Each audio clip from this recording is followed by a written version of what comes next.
Ladies and gentlemen, we are just minutes away from the arrival of our next two teams, two winners of the semis, playing for the cup. And they are, of course, Tottenham Hotspur and West Ham United.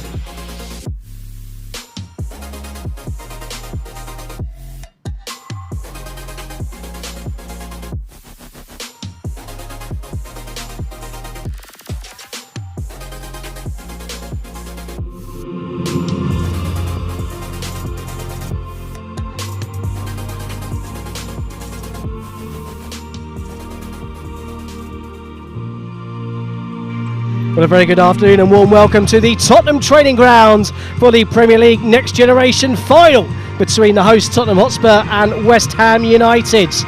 Two teams engaged in very entertaining games on Wednesday against the Corona Blasters and Crystal Palace respectively. Now we see who comes home with a trophy, who comes home with the gold. I'm Dean Kilford, alongside me Tyler Morris. Tyler, how are you feeling about this one? I'm looking forward to it. As you say, a lot of excitement in both these sides' semi-finals for very different reasons as well. It was a really close game between West Ham and Palace. As for Spurs, it was goals galore, but a bit more one-sided. And I wonder psychologically how that will affect both these sides. It's going to be an interesting one, that's for sure. Well, certainly, and we'll go through the two lineups momentarily, but there's very familiar faces from that Wednesday night team in the Tottenham lineup today. There's a few changes for the West Ham United lineup, but a blend once again of the under-23s, under-18s with both of these teams. And we'll start with Tottenham Hotspur. In goal for them is Kerry Blueburn, with a back four of Andy Apen, Linton, Abbott and Brian Waugh. McKnight, Sayers, Heaps and Owen in the midfield, with Bloxham supporting Williams in attack, who of course is fresh off that hat-trick against the Corona Blasters on Wednesday. For West Ham United, Terry Mason will be in goal for them, a back four of Robinson, Falaise, Casey and Farunami. A midfield two just in front of them of Scarles and Baitram, with Coddington, Kelly and Marshall, a three behind Kadua up front for them. So it's going to be interesting. Two teams famed for bringing up players through the academy, and we're about to see potentially some of the stars of the future lining up today, as the Tottenham team are just posing in front of the sponsor boards. The Next Gen competition featuring teams from England, from the Hero Indian Super League and the Premier Soccer League from South Africa. In this London portion of the event, Tottenham Hotspur the hosts, along with West Ham, fellow finalists. Earlier this lunchtime, Crystal Palace finished third place courtesy of a 4-1 victory over Corona Blasters from India. Over in the Midlands in Leicester, Leicester City are the hosts, and they welcome Premier League new boys Nottingham Forest, alongside Stellenbosch from South Africa and Bangladesh from the Hero Indian Super League. Referees today: Crystal John, he was the fourth official in the last game, supported by Chris Myatt and Akhil Howson. Harish Kundu will be the fourth official. It's part of the ongoing partnership, not just about coaching, not just about sharing ideas, but also about improving refereeing across the globe, and the fruition of which we'll see in this final this afternoon.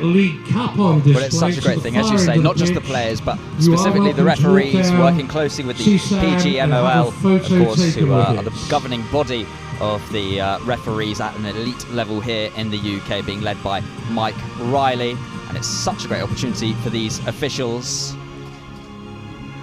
Indeed, and we mentioned before about the festivities and the activities planned from those touring teams. This is the first time this competition has been played on these waters, the third instalment, if you call it that, of the Next Gen competition.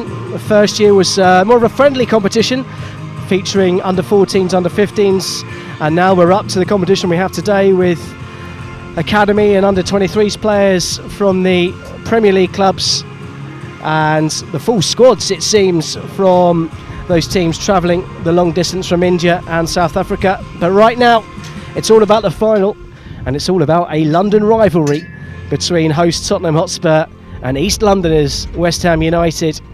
And this is where it starts, isn't it?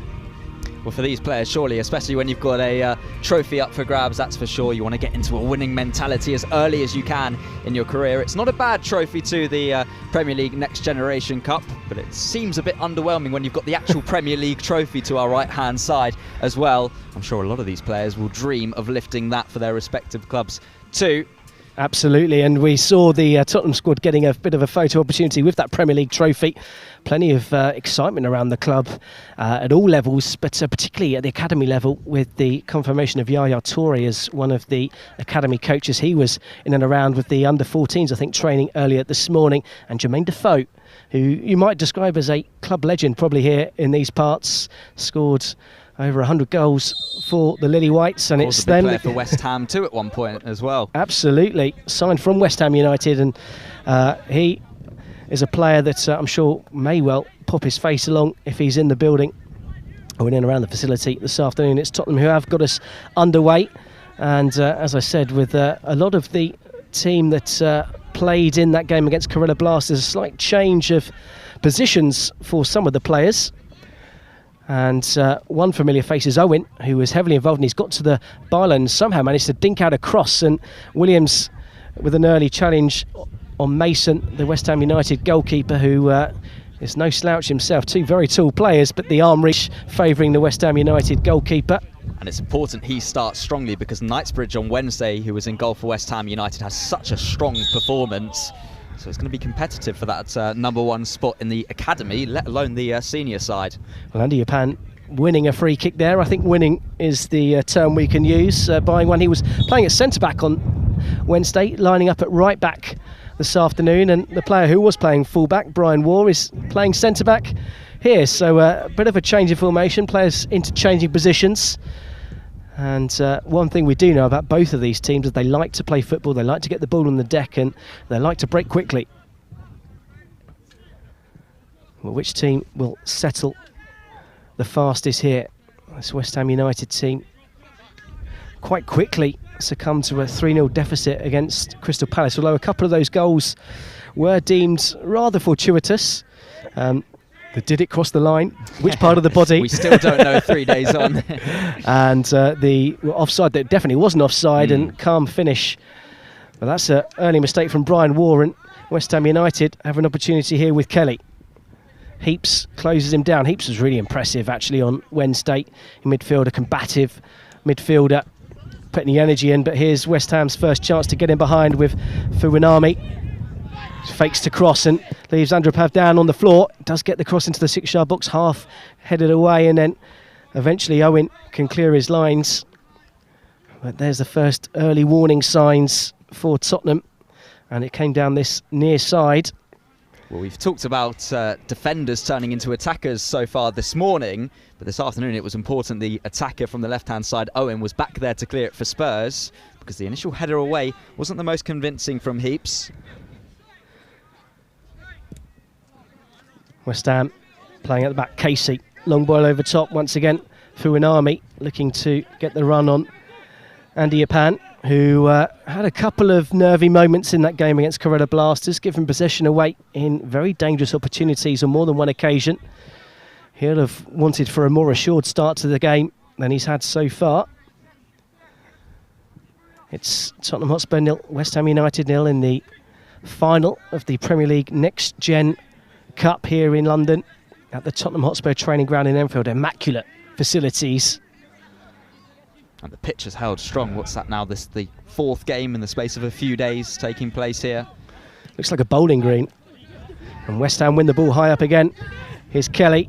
He's got support with Marshall.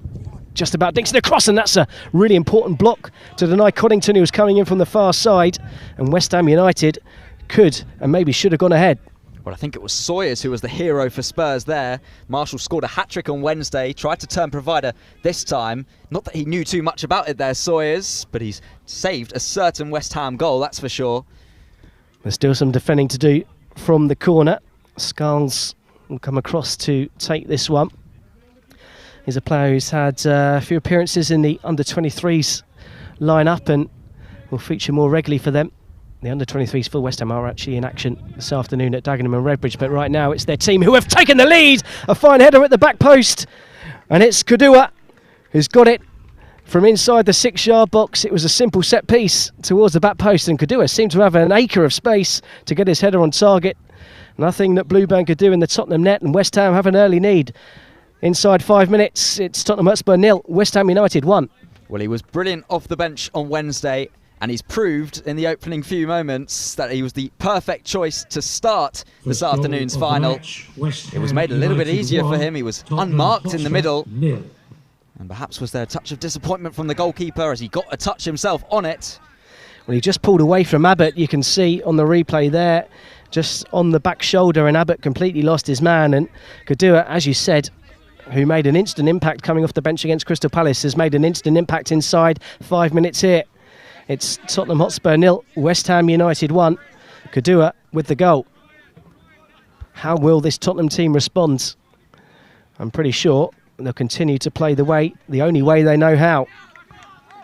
And I wonder, perhaps early on, is it a case of after being so comfortable in the 7-0 win against the Kerala Blasters on Wednesday, perhaps a little bit of complacency early on here against West Ham? You would hope not in a derby and a final, of course. Of course, it's still a long way to go with just 5 minutes gone. But they've just got to keep their heads up for the time being. That's lovely footwork from Owen, but he can't quite force the ball through. And Heaps lost out on the second ball as West Ham tried to come again, but can only seek touch. And with the ball into the West Ham bench over on that far side. The Kerala Blasters, to give them credit, did cause this young Tottenham team some problems of their own on Wednesday. We said the scoreline was certainly unflattering towards the team from the Hero Indian Super League. But Tottenham are doing something that they've not faced yet in this competition. They're going to have to come from behind, having conceded a goal, and an early goal at that. They've responded the right way. They've kept the ball. They're not rushing anything. They know they've got plenty of time. At the moment, trying to gain control of this match again through the centre here with Owen. Yeah, Owen is a lively figure. There's plenty of space for McKnight, and the ball's been switched his way. Is he going to get there? He is going to get there first, just ahead of Fuinami. McKnight has got support with Undiyapan. Tottenham forced all the way back with Brian Waugh. Still sporting that support on that injured wrist. West Ham back and regrouped, and that's a loose pass. It's easily picked off by Scarles, who played that excellent set piece earlier to this man. As West Ham look to come on the attack again, Coddington. Now Marshall, who's offside. I think he knew it.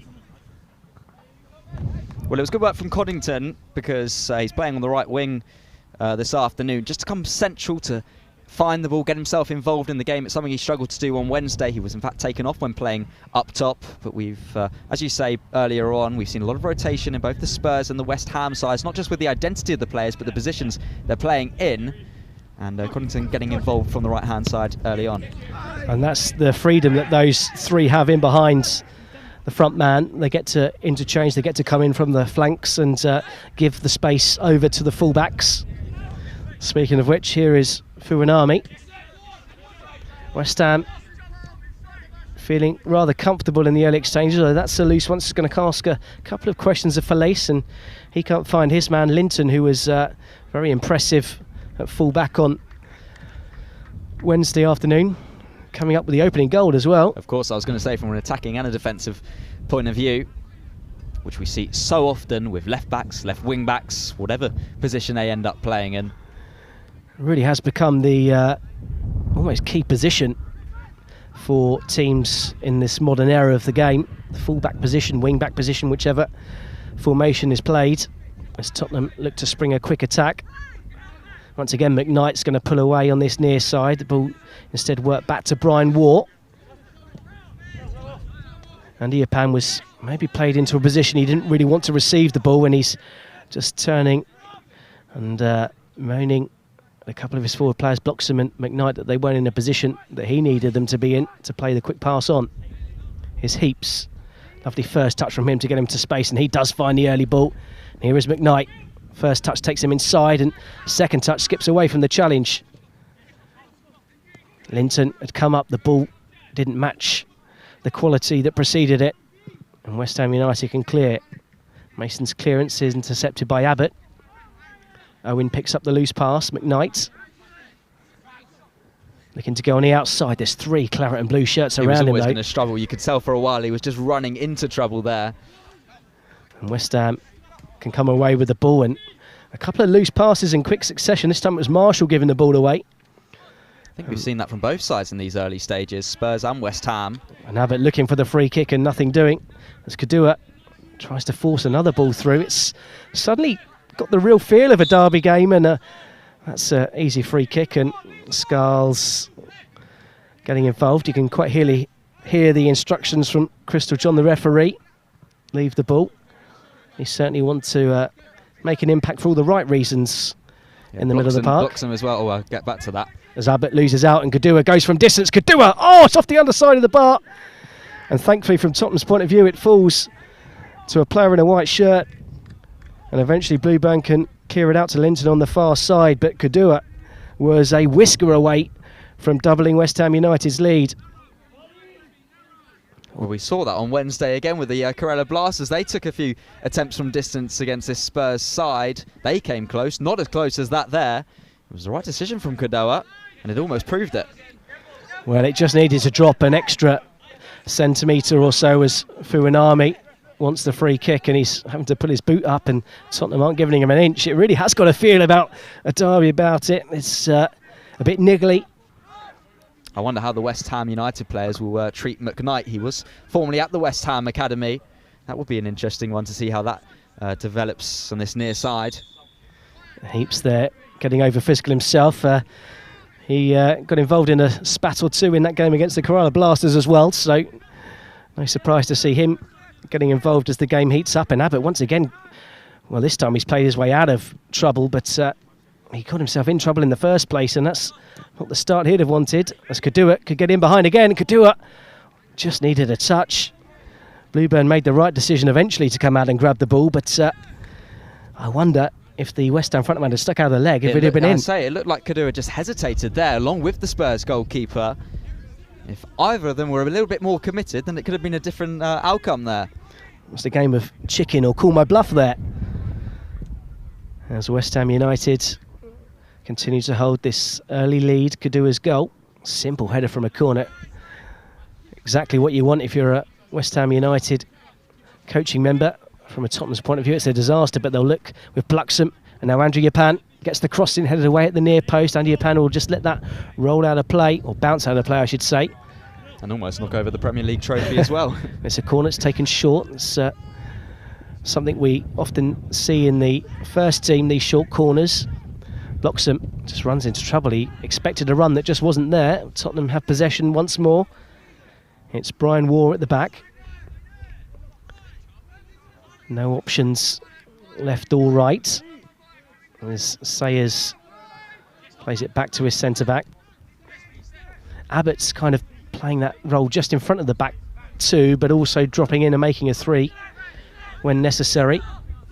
He's being really closely watched as well by Patrick Kelly of West Ham, so I think they must see him as a danger man. As McKnight with first time layoff, I think he wanted to run into himself, but Bloxham gets there first. There's a cross towards the back post, and Owen just had to check his run. It went behind him. Here's Linton. Tottenham looking to build on that positive momentum. Here's Heaps, he goes for goal. And can he succeed in finding the pitch behind the pitch? But promising signs there from Tottenham. I was going to say, it's definitely the best spell that they've had in the opening 13 minutes. It seemed like non-stop pressure for a moment. Firstly, that ball from the right-hand side from Andy Apan. And if Owen was just at the back post a little bit sooner, then we could have seen a change in the scoreline. As for Heaps, I'm sure he won't want us talking about that effort at goal too much. But he's made a promising start as well for Tottenham. He's controlled the ball well in the middle of the field, helped them keep the ball. Linton has to watch that one carefully, as he's got Coddington lurking on his back, and Coddington's going to get there. Linton just gets the foot in and recovers from his own mistake. The keeper taking a risk and giving possession straight to Marshall. Marshall strikes for goal, and Blueburn atones for his error. But well, I think Blueburn will be very relieved that the ball was straight back at him from Marshall. He still had to get down quickly to catch the ball. Of course, Marshall off the back of the hat-trick will be confident. That's why he's shooting from there. It's perhaps a learning moment there for Blueburn. Sloppy, really, from the Tottenham number 1. But West Ham can't capitalise, and just hearing the frustration from the players. Bluxham frustrated the ball didn't come out this near side. Instead, Linton can carry the ball forward into West Ham territory on the far side. Owen takes over. Williams, who's not yet got involved in the game. He was actually slow to get involved in the game on Wednesday, and ultimately came away with a hat-trick as Owen goes down. Easy decision there, I think, for the referee. Well, Williams just doing the typical thing that you see any striker do when they haven't been involved in the opening 15 minutes. They always start to drop deep. That free kick taken quickly hasn't done Tottenham any favours. West Ham were already regrouped and Tottenham weren't in position to capitalise on the ball forward. But here's Heaps chipping one to Abbott on the edge of the area. Abbott takes a loose touch but then works the angle for the shot, and it's straight down the throat of Terry Mason in the West Ham goal. But another promising sign for the Lilywhites. Well, it had to be perfect for Spurs, and specifically for Abbott to take down that ball, and in order to get a shot away, it was a risky ball from Heaps, because if West Ham pounced, they could have been going up the other end. Important interception there from Brian Ward, just to prevent Kadua from breaking forward for West Ham there. But Abbott's just growing into this one. He made a couple of mistakes early on. West Ham are playing him close attention. There's always a player in claret and blue around him. And I know big things are promised of the Tottenham youngster, and he's maybe showing a few signs of that here. Just over 15 minutes gone at the Tottenham training ground here in Enfield. It's Tottenham Hotspur 0, West Ham United 1 in the final of the Premier League Next Generation Cup. West Ham will certainly be happy that they have the goal advantage. Could easily, of course, double that lead. Kudoa inches away after striking the underside of the bar. And I think they'll be feeling confident, not necessarily with themselves, but in a shaky-looking Spurs back four in the opening 16 minutes. That's something they can definitely pounce upon, and have certainly tried to. Bloxham, once again, frustrated. His midfield didn't support the press, and that's left space in behind. Here goes Fuanami. Lovely early ball into the box. It's Health Marshall, and West Ham double their lead just like that. Simple as you like. The press didn't happen, and the space was there. And Fuanami's cross was an absolute peach of a cross. And who was there but Callum Marshall to control it first time. There may have been a hint of a hand about it, but he made no mistake with the finish, and West Ham have a 2-goal lead. Well, he had so much to do, Marshall, and first of all, with me down this left-hand side, I wonder if the Spurs number 2 could have got a little bit tighter, but here from Marshall, firstly, we will talk about if that did come off the arm, but he still had to take it down and get that half volley away. It was clinical, and it was great from the West Ham number 11, who's now scored 4 goals in this competition. Well, it was a really cool, composed finish as soon as the ball dropped to his feet. There'll be some controversy about it. Just ignore the scoreboard that's showing there. It's actually Tottenham Hotspur 0, West Ham United 2.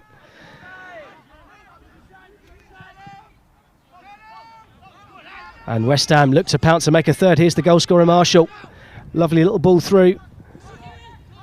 And that's an important challenge from Abbott as Kelly looked to sneak in and almost take up a similar position to we saw in the first game with Raymond of Crystal Palace. But this time Tottenham defends, and they've got another corner to deliver, and the last corner ended up in the back of their net.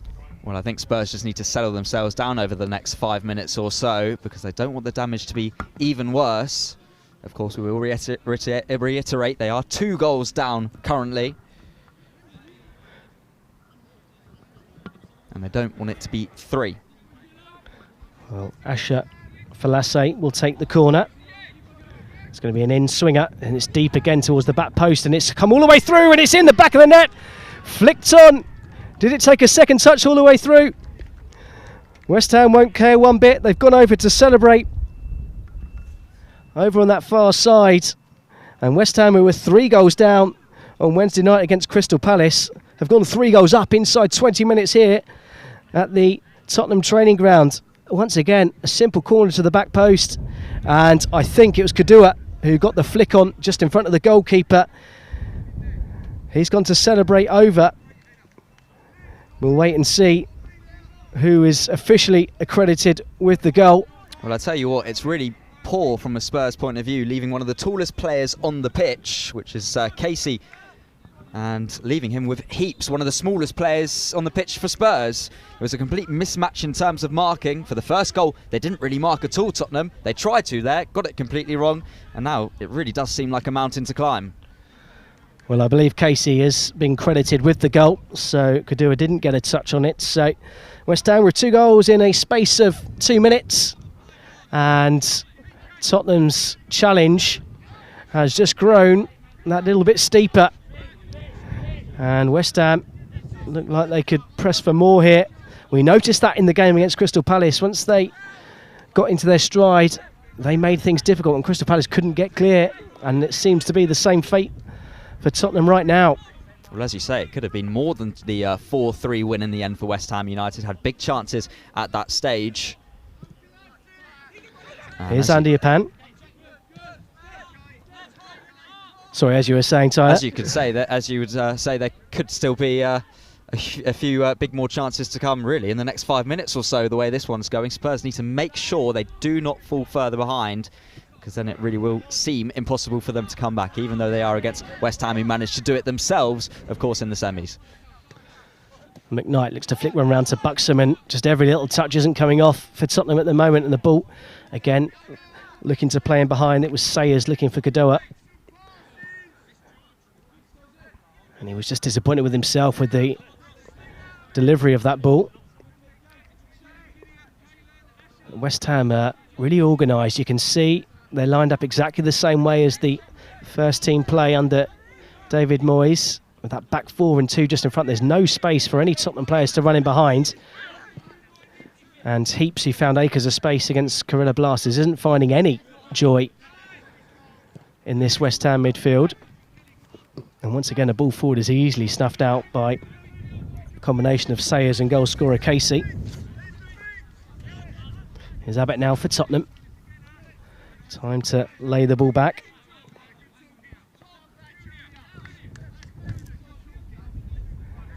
Sayers. Now Linton, who has got a bit of space to pick a forward pass. Heaps has gone forward, and Williams is almost playing like a central midfielder. Just so maybe use his strength and physicality to try and get a foothold for Tottenham in the middle of the park, which they haven't been able to do so far. It's been all West Ham United in truth. A couple of moments Tottenham came alive, but West Ham United have been clinical. 3 chances, 3 goals. And I think they're happy for Spurs to keep the ball as well. They're confident, as I said before, that Tottenham are going to make another mistake, as it looked like they almost did there with that back pass back to the goalkeeper. Well, Blueburn there just inviting pressure, and he made a risky pass just a moment ago. Here's Williams finally getting an involvement in the game. Now Linton. Williams just inside, and said the ball's tipped over for Heaps. It's a first touch that's just taken him away from Casey. Heaps looks to go in the area, goes down. He wants a free kick. He was already going in truth, and he's trying to battle back to win the ball. Casey can clear. Great challenge from Linton. Step over from Bloxham. Tottenham keep the pressure on. Owen, first time layoff, it's into the path of Linton, and Tottenham do get an effort on target, but it trickles through rather softly into Terry Mason's arms. Well, I don't think it could have been a kinder effort, that from Linton towards Terry, who will be very pleased, and he'll want more efforts on his goal like that. Now it's Tottenham trying to put West Ham under pressure, and this time they do succeed. Here's McKnight.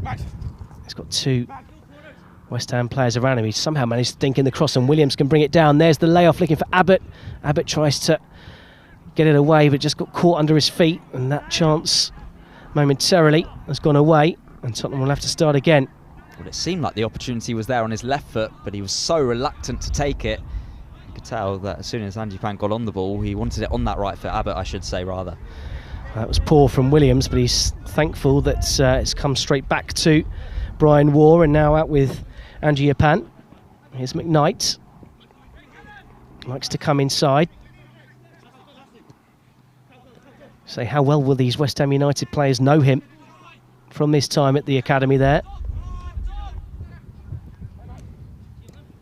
Well, it's not often you see a transfer from West Ham to Spurs. The only player, as I mentioned before, Jermaine Defoe, has done that, who of course is a big ambassador of this competition. I won't mention the Spurs players in this side who were formerly at Arsenal, but there's a couple of them too. Yeah, it may be safe to not do that. I won't name any names. As Andy Yapan with the throw, a little push in the back of Abbott, but he manages to keep the ball in play, does he? I feel like he did from my angle, but the assistant on this near side certainly disagreed, and West Ham United have a throw. And Tottenham will probably feel aggrieved they didn't get a free kick. As we see the Premier League trophy there being guarded. Security tight. And this is about the next gen. And right now the next gen is West Ham United, who are 3 goals to the good up and forcing all kinds of errors from Tottenham, and they're lucky. It was a pull of the shirt, it was unnecessary from Patrick Kelly, because the ball was loose and Abbott was never going to get there and the break was on. I think it was a bit of clever play from Abbott, to be honest. He saw the ball was getting away from him. He was waiting for any kind of contact he could find to force the free kick. And now, all of a sudden, they do have a 2-1 for the first time, and when they do, the option was the wrong one. McKnight had the support on the outside, used it to deliver the cross, but the cross was poor, and that's a good challenge from Abbott. Sliding in just to prevent West Ham on the break. And they've been dangerous on the break in the opening 25 minutes to West Ham United. So, as you say, very important challenge. And Fuinami will take the throw in. Just underneath us here. Back to Casey. No pressure on Mason in the West Ham goal. That's good footwork on the far side from Robinson, who was had a brilliant game actually on Wednesday. Has been quiet so far, but suddenly he's burst into life, and there's a spare man over Fuinami, and Kadua, well, he took it on himself, but surely the pass was on in absolute acres of space for Fuinami. Well, he seemed free, as you say, down that left-hand side, and he would have had a clear attempt on goal. Instead, Kadua went for goal himself. He's confident. He's already scored one. He's hit the underside of the bar. And you could see his reaction to not receiving the pass. He was frustrated, particularly after the shot was straight at the goalkeeper too. So we're just over the halfway point in the first half here at the Tottenham training ground. It's Tottenham Hotspur 0, West Ham United 3. 2 simple set-piece headers and a fine, well-worked break have given West Ham a comfortable cushion here. And with a free kick in a relatively dangerous position, they've got a chance to extend that lead even further. I mean, you can see the height difference at the back post with Casey, of course, the goal scorer of the most recent goal, the 3rd goal. And if it was close to him, perhaps it could have been a 4th, and they can have another chance here. Heaps there getting in the way to head away, which was, in truth, a rather poor delivery from Scarles. He'll get the chance to deliver again from a corner. It's West Ham's 3rd corner. They've scored from the first 2. Can they make it a hat-trick from the corner flag? Not something you say very often. My guess is they're going to deliver it to the back post, and Callum Marshall is completely unmarked. He's just gone in on the goalkeeper, and this time Blueburn comes and gathers, but Marshall was there, and there's a bit of awkwardness. Well, even Kelly was unmarked on the edge of the penalty area, literally right on it. So if there was any kind of deflection and the ball played out in that kind of space, then he would have had a clear shot on Brilliant goal. From Williams. Oh, he just showed a bit too much for Robinson, but he got to the first ball and got it away from Falasse. Falasse also sometimes plays in that central defensive midfield role as well. Interchanges between the two. Featured a number of times for the under-23s. Heaps is down in a heap on the floor at the moment. And the trainer was going to come out and see to him. That's a worrying sign for Spurs, because he was one of their standout players on Wednesday. And he's someone who's capable of scoring, creating chances. For the under-16s, he got 7 goals, 5 assists in a single season. And they're definitely going to need goals in a game like this, in a situation they found themselves in. Well, we get that impromptu water break thanks to that injury, and it's kind of an awkward weather. It's really warm and muggy, but there's a strong breeze as well. So it's one of those where liquid is going to be paramount, and I'm sure from Tottenham's point of view, a team talk to try and sort their heads out. It's going to be interesting how, as you say, it does affect Spurs entering the last 15 minutes of this first half. Well, they're in the exact same position, of course, that West Ham United were in on Wednesday. And I wonder if that will affect West Ham, actually, considering they know what it's like to be 3 goals down. They had Crystal Palace in their situation. Do they know that it's possible now for Spurs to come back? Does that make them concentrate a bit more, perhaps?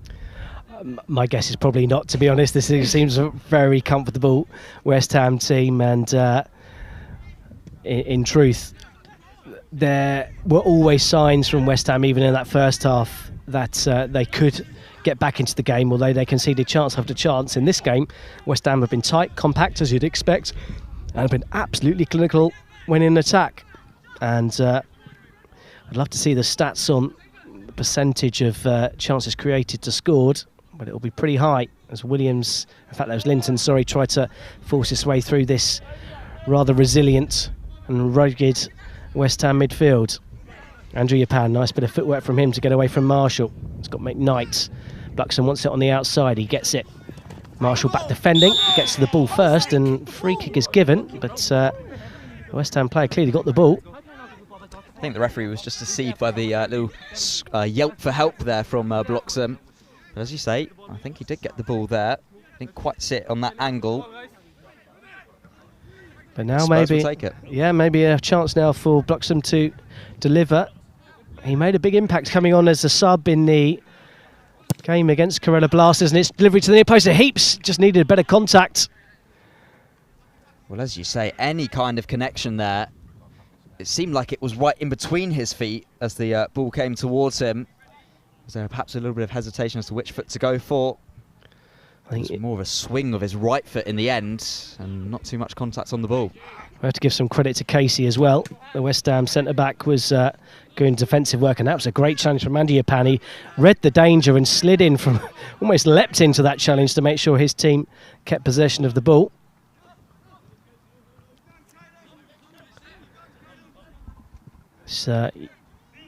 Tottenham team just trying to find a way through. McKnight just pulling infield, trying to create some space for Andy Yapan. Instead the ball switched the other way, flick on, the offside flag will go up against Owen here, who was a good yard or so off, and belatedly it does from the assistant on this near side. And it was unlucky from Heaps because he had to do something there just to keep that move alive. He was stretching to reach the header, but of course Owen, I'm not sure, would have been expecting it too much, which is why he just strayed off. Long ball pump forward, Sayers first to it for Tottenham, but he can only clear it as far. There's Coddington, isn't over on that far side. Here's Skulls. Should mention Baitram in the middle for West Ham. He's not been mentioned, but just been quietly efficient in the middle of the park for the Hammers. Here's Falace. And there's the ball over the top, and Linton with some defending to do. Robinson up from the back. Shimmies one way, then the other. Invites the challenge. Here's Baitram. Now Coddington. Robinson carries on his run. Offside flag goes up against the West Ham United fullback. I think it'll be an interesting one to see if he was offside. Not that it would have mattered in the end with the cross being straight at the goalkeeper. But it's another example of a fullback steaming forward and helping with the attack. And another example of how this West Ham United team was smothering this Tottenham line-up here this afternoon. Not been able to get anywhere near like the way and style that we used to see them playing. Brian Waugh clears it, Abbott chests it down. Linton with a bit of miscommunication. And here's Coddington on the outside. Good defending in the end from Linton, but again, Tottenham, the makers of their own downfall. As you say, causing their own problems there. It was Abbott who could have perhaps got it away first time, tried to take it down. It was a poor touch, And he should be thankful for Linton with a strong sliding challenge. Well, we didn't get the hat-trick of goals from the corner, but there's still the opportunity for West Ham to score 3 goals from corners. And Scarles, we know pretty much he's going to deliver it deep. That's been the blueprint so far. And there's plenty of movement from Casey at the back post. He's up against McKnight, and he's easily got past him at the back post, and there he is, heading it across the face of goal. It just needed a claret and blue header coming in at the other side. Tottenham looks to clear, and Williams shouldn't be trying things like that there. Somehow he's won a free kick when it looked like he just tripped over the ball. Might be a little bit fortunate there from Williams. As we look at this corner, I'm pretty sure Casey did go for goal, despite it in the end going well wide, but he would have wanted a touch on it. Well, it's once again the mismatch at the back post. McKnight never going to match the strength and height of Casey. As there is the centre-back with a little shin touch that's rather fortuitously gone back to Terry Mason in the West Ham United goal. McKnight was lurking. The bounce. Always risky when you let it bounce there from Brian Woe. That's it. And that should be a free kick. Nothing doing. There was certainly no way Patrick Kelly was anywhere near the ball. And West Ham United look to pay it out again and force a way through. They use that diagonal so often and so diligently. Here's Coddington. Little step over, gets away from Owen, comes inside. He's got support on the outside if he wants to use it with Robinson. Instead it's back to Batram. Robinson's pulled out. Scarles gets it into the box, and it's going to go all the way through. And that's a corner. It did go out. That's a corner. The keeper took a touch. And another poor mistake from Spurs, yeah. And Brian Moore has his face in his hands in his face. He is mistake after mistake, and it's sloppy from Tottenham. And the last thing you want to do is give away a corner to this West Ham side. As we just see the late movement into the area from Casey now. And at the moment, no Spurs player has picked him up. Brian Woe's just about going there. Once again, I struggle to understand the tactic of having the shortest players trying to pick up and mark the tallest. And he's got 2 players to mark as well. Actually, no, McKnight is helping out marking Scarles now, but that leaves Kelly unmarked again on the edge of the penalty area. It's the zonal approach from Spurs. And it's towards that back post again, and that's an important fist because Marshall was coming in along with Casey at the back post. Or maybe you'd say there the keeper redeemed himself. I think it's fair to say so. We've criticised a lot of keepers punching the ball out across this tournament. I think there was no doubt that was the right call on that occasion. I don't think he could have really done anything else. Really strong play there from Blueburn. Absolutely. Delivery came in, and that was such an important touch because Casey was flying in. You could see at the back post that it was Brian Woe and it was Linton again losing their marker, and Casey was completely free once more. Well, it's safe to say if we can see it from here, the Tottenham coaching staff will be doing something about that at the half-time interval because they cannot allow that to continue into the second half. As it stands, it's Tottenham Hotspur 0, West Ham United 3 in the Premier League Next Gen final at the Tottenham training ground. And it's fair to say West Ham United in total control. Here's Andy Yapan. Now McKnight's got a bit of space to run in behind as Fuinami was caught out of position. He goes for the early ball in, and it was too early as neither Bloxham or Williams could match the pace of the ball. Well, it was really good play from Fuinami to rush McKnight into the cross because he was closing in on him. And McKnight, maybe could he blame it on an early runner? I don't think he'd have any hope of doing that. But in the end, it lacked a bit of a whip on it in the first place. It went straight out for that goal kick. I think even if there was a runner, I don't think anyone would have been getting on the end of that one. Well, just looking on the bench for Tottenham, and one name that stands out is Kieran Mayton, who was certainly one of the stars of that victory against the Corella Blasters, and he was certainly alongside Heaps, firmly controlling the middle of the forward pass, wasn't he? That was his best asset. As Abbott loses out in that battle, Coddington comes across from the far side again. It's been held up well by Brian Waugh. He's got Fuinami in support. Fuinami just trying to work the angle for the cross on the outside. And rolls his foot over the ball and then just dinks it out. Heaps can clear it away, but only as far as Casey, who let the ball bounce, and that just allows Williams to do what Williams does well and lay the ball off. But unfortunately for him, Bloxham couldn't get there first, and Casey recovered from his mistake in letting the ball bounce in the first place. Here's Skiles. Lovely simple ball through from Coddington. There's the square ball across, and there's acres of space, and that's 4, and that's clinical from Callum Marshall, who has scored his second of the afternoon, and West Ham United's 4th. 5 minutes to go to the break. It's Tottenham Hotspur 0, West Ham United 4. Well, not only are West Ham United now on a hat-trick in terms of scoring from corners, their own player Marshall is now on a hat-trick. He's been superb in this whole tournament, but really the work goes to Coddington. What a pick-out. There was no real sight that Marshall was going to get there at the back post, but he still rolled that ball into the penalty area perfectly there, Coddington. And moving from the right flank to the left in that move, and it paid off, and West Ham are running away with it.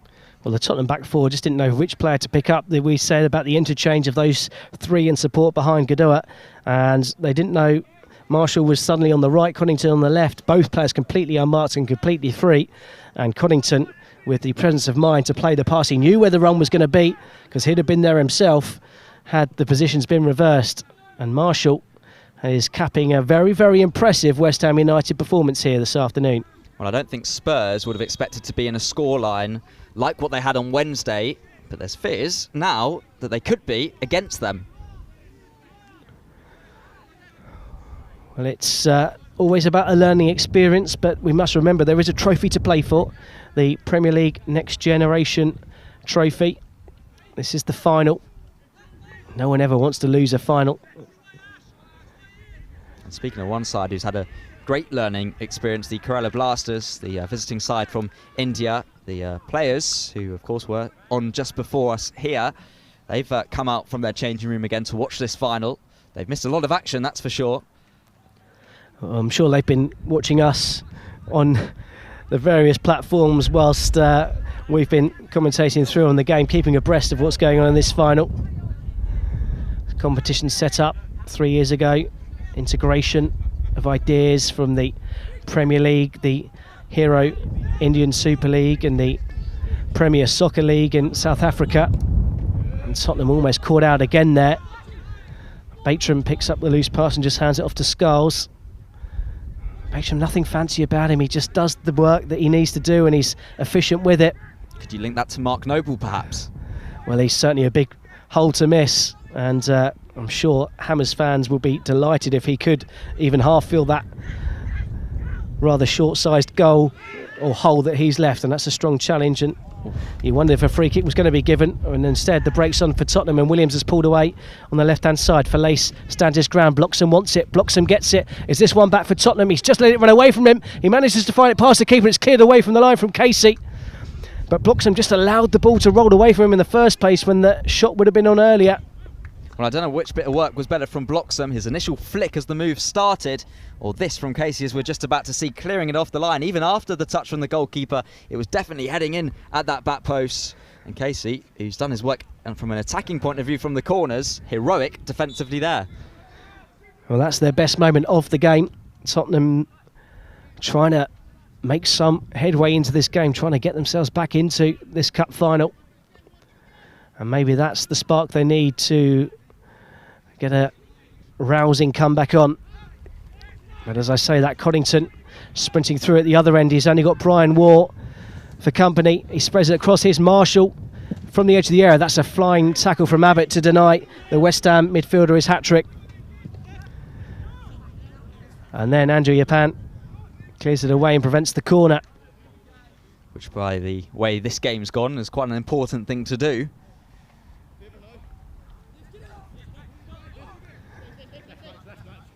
Fuinami. Marshall.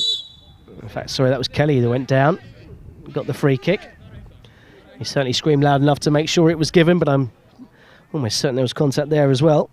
I think it was a bit of frustration from Abbott with the way the game is going. And a bit lazy defending too, just to stick a leg out. Not what you want to be doing against his West Ham side. And after Tottenham's best moment of the game, they're now having to defend in a situation that they've struggled to do inside these first 44 minutes. A set piece. And now they've got the conundrum of whether Falaise or Scarles will deliver. The last case, he looks like he's been marked by a player at least similar of height. Yeah, a duel at the back between him and Linton. Referee just warning them. Falaise instead goes for goal, takes a deflection. The keeper does well. He saw it, corrected his footing and grabs it out the air. It's one of those awkward ones that could have left him bamboozled. Well, it completely changed the direction of the ball. It was heading towards the near post initially, but after the deflection, back towards the far again. It was good alertness from the Spurs goalkeeper, Blueburn. There hasn't been much for the team in white to hang on to in this first half. All credit must go to the team in claret and blue. The Hammers certainly the happier of the two teams. How will they come out into this second half? How will both teams respond to the position they're in as Andjiapan is brought down, and that should be it should be a yellow card, but Tottenham have played on that. Maybe that saved Godoa. I think he'll be relieved of that. Yeah. Abbott has to run ball back as Sayers slips as he chips the ball out to McKnight. He's got the overlapping run, but McKnight probably will. Well, this time he does use Andjiapan, who gets it across towards the near post. And who is there? Ryan Batram, who couldn't quite prevent the corner. But I like the Mark Noble analogy. He's just quietly goes about his business. He's doing everything that he needs to be doing in that midfield to help it function, really. The engine, or the water carrier, as Didier Deschamps would once call them. And that's a rough challenge on Heaps, who has won a free kick, which is essentially another corner. And Tottenham have tried those short corners a few times, and it's not paid off for them as yet. Maybe it's time just to get the ball into the box. Well, I think it's one thing that almost every football fan doesn't like their side doing, is taking a short corner. It's one of the most frustrating things for many. I wonder the fact that it is a few yards infield now, will it change their approach? Of course, Bloxham waiting just behind. Well, McKnight is lurking as well on the edge. It's clipped towards the goalkeeper, and that's meat and drink for some of Terry Mason's qualities. And the referee, Crystal John, decides enough's enough for the first half of the final here at the Tottenham Hotspur Stadium. It's fair to say it's been one-way traffic, and that traffic has been coming from the East End. Half-time here. It's Tottenham Hotspur 0, West Ham United 4. Well, let's take you through some of the best action of the first half, and it's safe to say most of those highlights will be coming to you in claret and blue vision. So and far, of course, scores, from the corner, where they've been so dangerous from all half, even with the moments that they haven't scored from. Brilliant ball from Scarles. It was towards the back post, wasn't it? And Adoa coming in at that back post, unmarked completely. Blueburn got a touch, but couldn't keep it out and stop it from going into the back of the net. Yeah, really sloppy defending to start the game. Inside 5 minutes they're behind, and one soon became two. As it was a ball down the left-hand side, it was Urambi, and look at this for a cross, and look at this for a take from Marshall, whether it was off his arm, I think it was on that view, but he still kept his cool, and he made sure he didn't give anything away to the referee, who could have blown for a handball there. It was a fine finish with the left-footed half volley. That's it. Let's take all the credit for the finish, but maybe not the use of the hands to help him get in that position. And look at it, corners again, and once more to the back post. This time it was Casey coming in, and there seemed to be a mix-up between the goalkeeper and perhaps Linton just in front of him as to who was going to attempt to block the ball and stop it from finding the far corner. In the end, it was Casey who celebrated. Well, Casey did celebrate, but it did wonder for a minute whether a touch did happen from Godoa. But this was an excellent pass through from Coddington. And he made it easy once more for Marshall, who's really enjoying himself in this competition. Is that 5 goals for the West Ham midfielder 5 now? 5 goals in the competition, exactly, yes. And Tottenham Hotspur have a mountain to climb if they are to get themselves back into this cup final. It's been one-way traffic. The half-time score here in the Premier League Next Gen Cup. Tottenham Hotspur 0, West Ham United 4. We'll see you in a minute.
gentlemen, welcome back to the Premier League Next Generation Tournament Cup. Everything to play for in the second half of this final, with our two teams, our host Tottenham Hotspur up against West Ham United. The score so far, West Ham United 4. Well, very well. Welcome back to the Tottenham training ground here in Enfield for the Premier League Next Gen Cup final between Tottenham Hotspur and West Ham United. The first half was one-way traffic, and it was coming from the East End. 4-0, the Hammers lead over the team from North London, our hosts here this afternoon. And Tottenham have gone into a change at half-time, and no surprise, I don't believe, with Kieran Mayton, who was so impressive in that game against Corella Blasters on Wednesday, coming on in place of Heaps, who was great against Corella Blasters but not been so great in the first half here today. Well, I think it's a smart substitution because his biggest asset, Kieran Mayton, is his ability to find a forward pass, which Spurs struggled with throughout the whole of this first half. And it's something that Heaps just wasn't able to provide, particularly in this game. Well, immediately, West Ham put the pressure on, looking to work this young Tottenham backline, who are playing in slightly different positions to the back four that lined up against Corella Blasters. And I know that's part of the learning experience, part of the academy way of playing, trying players in different positions, and you just feel like it's been a bit more disjointed at the back for Tottenham, certainly in the first half. But we'll see if that changes as the second half progresses. But at the moment, it looks like more of the same. Falasse, and that's a touch that was unfortunate from Coddington as it took it away from Robinson and just stopped that West Ham attack in its tracks. I think there is still a lot more potential in this Spurs side. The likes of Williams has been quiet in that first half. How brilliant was he on Wednesday? So if he can get anywhere near those levels, it will help Tottenham in this second 45. I think the difference with Williams in this game is he's got the Colossus duo of Falasse and Casey, and either or of them are all over him and just not allowing him to use the strength which he used to such great skill and ability on Wednesday. He's missing his striking partner too in Hall, who played alongside him. They had such a great connection. I don't even think he's in the squad this afternoon. No, not amongst the substitutes either. But we did mention in that first half that Kieran Mayton would be a likely candidate to come on and try and change things in Tottenham's favour. They've got to go for it. It's a cup final. But in doing so, they may well leave themselves more exposed at the back. But there's a promising break on here as I say that. That's a poor choice of pass from McKnight. He had the option of Kieran Mayton or Owen. It's a difficult situation for Spurs because they can't really afford to rush into passes and give away the possession so cheaply like what they've done. But of course, 4 goals down at the start of the second half. They need to get a goal soon if they do have any hope in this final. Well, and that's how West Ham attacked the second half against Crystal Palace, being 3 goals down. They got the early goal and that just gave them the footing they needed for the second half. There doesn't look like to be anywhere near that opportunity for this young Tottenham team at this present moment in time, as it's West Ham who are firmly camped in the Tottenham half. Robinson in absolutely no rush to go and get the ball. And instead, McKnight's gone and retrieved one from the other side of the pitch, and as that one, of course, is about to be delivered, the ball rolls into Robinson's hands and he can take a throw-in down level with the edge of the 18-yard area. Here's Baitram. Again, just doing the simple thing and allowing Falasse to... What a delivery that was, and that's Marshall once again showing his skills and quality. Shot blocked on that occasion, but excellent delivery from Falasse, and the takedown from Marshall was something quite special. The touch was just absolutely superb. He had no right really to get on the end of that. It was, I think, was it Linton tracking back, struggling at the back post there for Spurs. And they're already having to defend an early corner, as we just see that again. Wonderful footwork and skill, and important footing. Well, Tottenham don't seem to have learnt their lessons from the first half, as Casey is marked by none other than McKnight. And he's giving him pretty close attention as that delivery has gone all the way to the back post. And there was Casey, and it's come off the back of the fullback there, I think, as it's on the edge of the area, blocked away again as Baitram looked to strike from 18 yards. Well, it was Falasse, I think, for West Ham United, doing his defensive duties, but for the wrong team in that case. But once again, Spurs showing their lack of ability just to pick up a man at the back post. They're really struggling with those corners. It was Brian Waugh as well who was, give him credit, at the back for Tottenham, as they've played a loose pass again and invited some more pressure as Marshall finds the score of the first goal. Kadua, lovely footwork. Coddington slips his man, just crowded out, and eventually Tottenham get away with one. But for how long? As Scarles found Batram into the box, flicked away. The offside flag has gone up. It won't count. The referee eventually looks and calls the offside. Has he overruled it? Or has he overruled it and given the goal? It looks like it, The doesn't goal has been given. I was so adamant that the offside decision was going to be given, but the referee has overruled, and West Ham United have a 5-goal lead here. And we'll have to see that one again on the replay. Well, My eyes are on the assistant. I wondered, did the touch take a player off a take touch off a Spurs player, then playing him onside? We'll wait and see. As the ball came back in here, it wasn't Adoa who was offside. It was, in fact, as I say, it's because the header back towards the touchline by, I believe, was it Linton? Because he played it, that left Marshall onside at the back post, and that's why the flag went up for Marshall.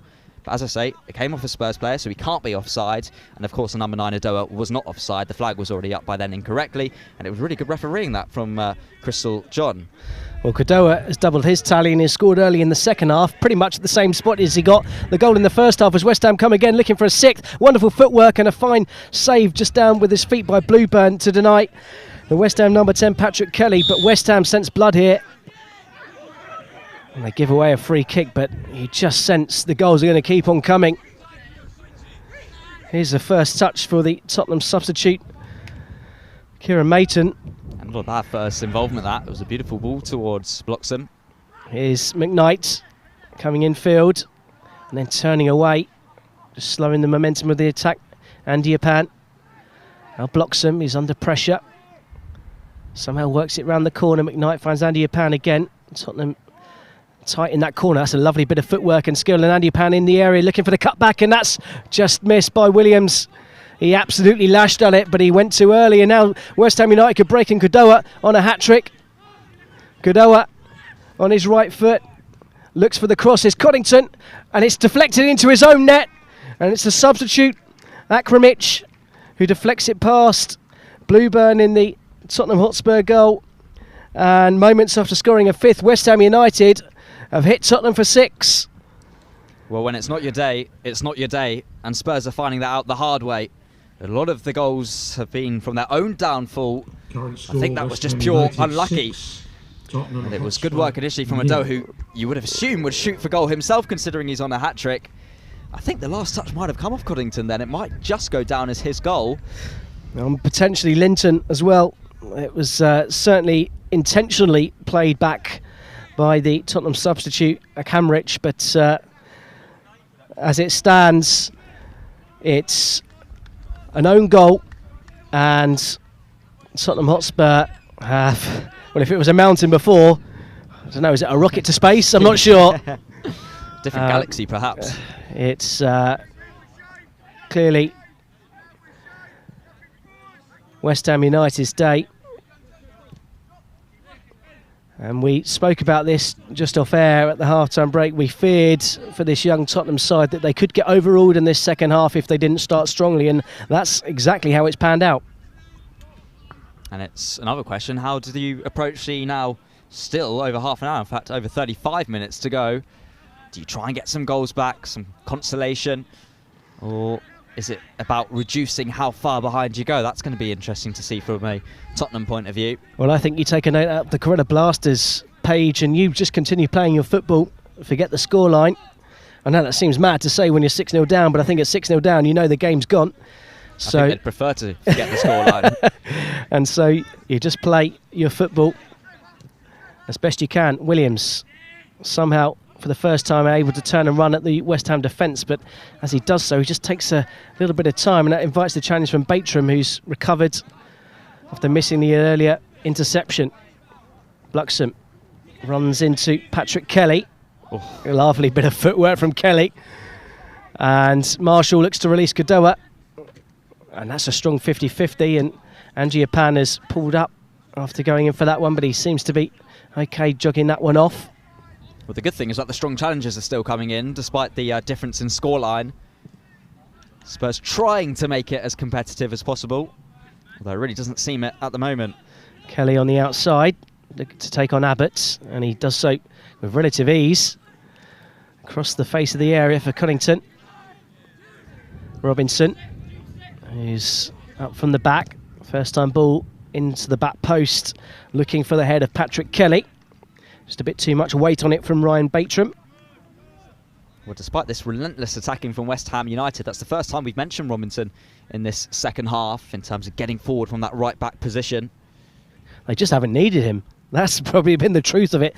The front four have been pretty lethal on their own without needing the supporting act of Robinson, who in that game against Crystal Palace was really one of the hearts alongside Kadoa in that second half comeback. And I think it's safe to say we're not going to see a comeback of such magnitude from this Tottenham team, but you never know. You never know, indeed. I've yet to see it in my few years, or many years I should say, in football. Do you think anyone's ever come back from 6-0 down? We could have history on our hands here. We could do. If only we had a stats team to look it up for us and let us know. Well, 10 minutes into the second half of the Premier League Next Gen Cup final here at the Tottenham training ground. It's Tottenham Hotspur 0, West Ham United 6. It was 4-0 at the break.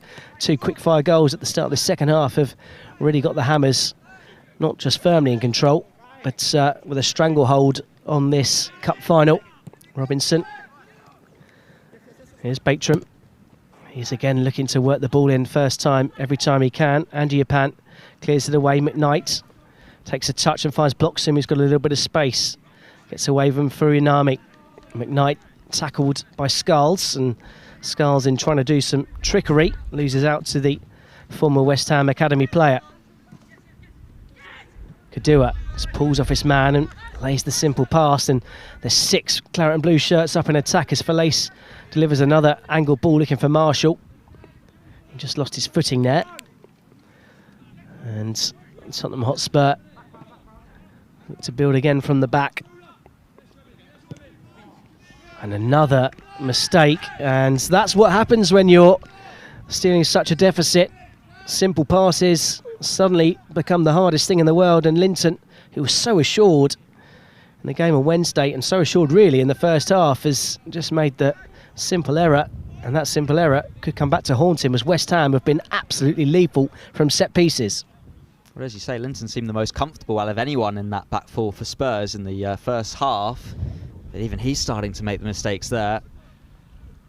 There wasn't even that much West Ham pressure on him, but he felt so rushed to go into the pass and completely messed it up in the end. And Skulls again with the in-swinger just in front of the Premier League trophy. Again, it's towards Pacey at the back post. Again, he rises highest, this time against at least a taller player in Camrich. But West Ham keep the attack going. Lovely bit of skill and turn from Falaise, who stayed up. Kadua trying to win it against Andy Yapan, who does well to find McKnight. And Tottenham taking a risk, and they want a penalty. And I tell you what, Camrich has got away with one there. He dawdled on the ball, invited the challenge. Marshall went down, and what's the phrase I've seen him given? That's for sure. It'll be interesting to see another look at that. I was going to say Camrich might have been brought on because of his height difference compared to the rest of the Spurs side, particularly with dealing with Casey at the back post, but he wouldn't have been brought on for moments like that on the ball in his own penalty area. No, it's far too much time dawdling, and if there's one thing you can't do against this West Ham team is take time on the ball. They are all over you. The minute you take possession, again another sloppy pass, and I know it's at the back and there's no West Ham player around, but habit breeds habit, and that breeds mistakes if you're careless, like this young Tottenham team have been. Certainly. The problem for Spurs at the moment, they've got a whole line of 5 players attacking. Only just now have they started to actually make runs in behind, and even still it's not leading to anything. Well, Linton's pass had the right idea. just lacked in quality, as Owen was certainly should have been the target. It was kind of in between him and Williams.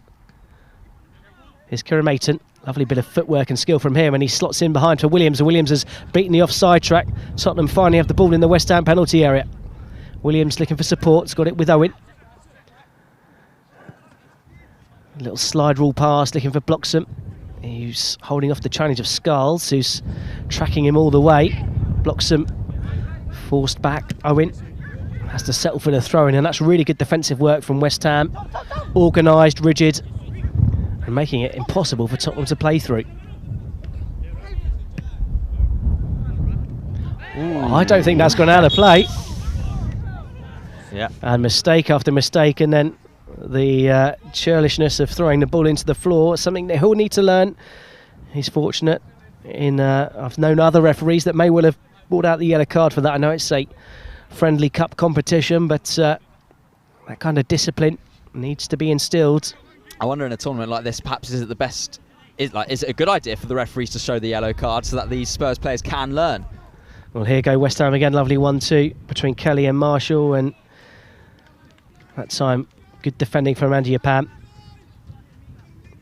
Tottenham will have a goal kick. You just get the sense that another goal is coming. West Ham feeling confident, feeling comfortable in possession, and this Tottenham team aren't exactly making it difficult for them to get possession of the ball. As you say. And the Camrich just looks up, shrugs his shoulders, going, what else was I supposed to do with that ball? And still the coaching happening on the far side. West Ham not content, not happy with their 6-goal advantage. There's more and more contingents of supporters and players come alongside us here as they look for West Ham to maybe grab a 7th. That's an important block from Linton as Coddington was lurking at the back post. Here's Robinson. Robinson fakes to go not once, not twice, but 3 times, and eventually does lay it back to Batram. Here's Robinson again. Coddington skips away from Owen. Batram, for once, a rare misjudged pass from the West Ham midfielder, but that's excellent from Coddington. He worked the angle for the shot, and that's taken a save from Blueburn. Marshall's first to the rebound, skips around. Marshall, surely going to cut it back, or is he going to go alone for the hat-trick? Great block and great save. And then Well, a that free deserved kick. a goal. It did. It did deserve a goal. And it would have been the hat-trick, of course, as well for Marshall, who's been absolutely superb. Not all game, but all tournament. But once more, Spurs causing their own problems. Although we've got to give credit to Coddington there with a sliding challenge, never giving up to keep that ball. But look at this from Marshall, that little flick in behind, almost Lionel Messi-esque. And unfortunate with the finish. Unfortunate there was about 5 Spurs bodies there to stop the shot. Well, I think there, I know we can't blame you 6-0 up, but Coddington was there for the simple layoff, and West Ham could and should have had a 7th, and I wonder whether that's another learning curve for this young West Ham player. That not that there's been much for him to take from this game other than the fact he's been pretty brilliant. Well, Tottenham have a free kick in a dangerous position, but worryingly Williams, who'd done well, finally won the ball and could hold it up. He's been brought down a rather rash challenge from Fuinami. He's walking, or hobbling rather gingerly, back into the area. Bloxham with the chance to deliver a ball forward, and Tottenham now finally do have some height at the other end, with a Camrich who's lurking on the penalty spot. Instead it's gone to the near post for Kieran Maton, who somehow recycles the ball but can't find a white shirt, and that's easily cleared by Scarles. It's not just cleared, it's a measured through ball, and that's cynical. And that's a yellow card all day long. Well, it's one he had to take for the team, that's for sure. They don't want it to be 7, particularly with still just a bit under half an hour to go. But with that free kick there for Spurs, you were speaking about the height of a Camrich. He was actually completely free in the penalty area. No one was on him in a West Ham shirt. But it was such a poor delivery, not beating the first man, and that's something Spurs can't afford at the moment. And Robinson on the switch of delivery, looking for Marshall. Marshall, lovely skill from him. Marshall! Oh, that would have been a wonder goal. Well, I don't know what was better, the work down at this near side beforehand, or that superb touch there. He's just starting to show off now, Marshall. And surely it's sooner rather than later that he gets this hat-trick goal. What a touch. Superb, wasn't it, from the West Ham forward, who's as you said, probably been the player of the tournament, as we just see the yellow card for Bloxham again. No questions about that one. Yeah, Marshall is he almost, from a Tottenham point of view, you wonder if they just take him off just to ease the pain that he's causing on this young Tottenham team. As Tottenham try and play out from the back, and this is a hungry Hammers side, and they're not allowing Tottenham any easy passes and forcing the mistakes and winning a throw-in high up in Tottenham territory. But Andrew, that lovely switch of play from Robinson, just going back to the chance, Andrew Pan just waited and knew exactly where it was going to come, pulled it down brilliantly, and that was inches wide. That's lovely from Kieran Mayton. Just couldn't quite get the pass off. It was Robinson who'd come in from this near side that blocked the ball through. It was unfortunate. It was the right option there, and it was heading for McDermott. Who's come on just in the interim whilst the ball was out of play. We were talking about that extra chance. McDermott, who is a promising youngster in the Tottenham Academy. There's a lot of high praise gone his way, and I'm sure you've got some more information on his goal scoring stats. He's certainly someone to keep an eye on, certainly someone that's has scored plenty of goals all through the different youth levels at Tottenham, and is another one of those that in the future will be on the cusp of the first team. And there are going to be a couple of West Ham United changes. Baitram making way, as is Fuinami.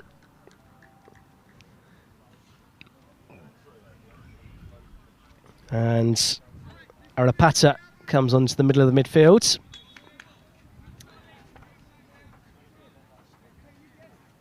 So West Ham throw it long.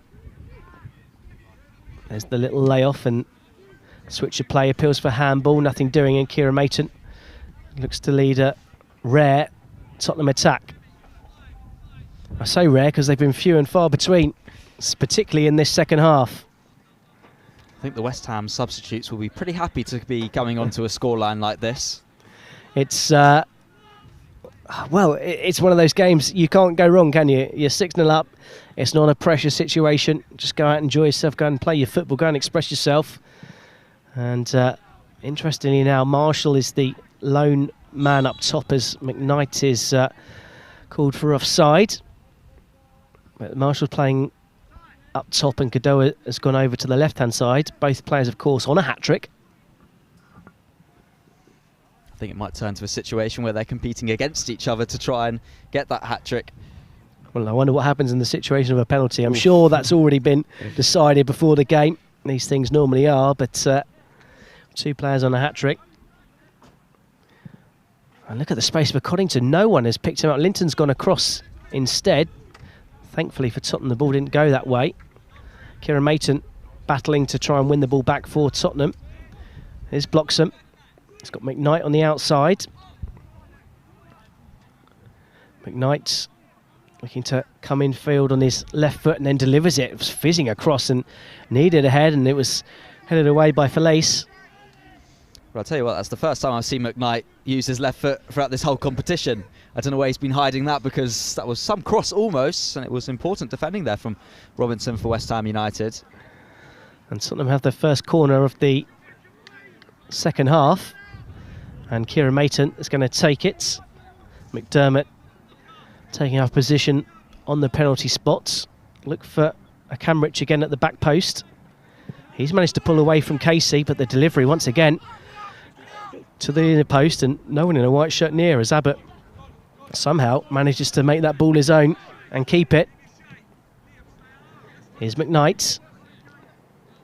Once again, coming infield. He's got support on the outside. There's Bloxham.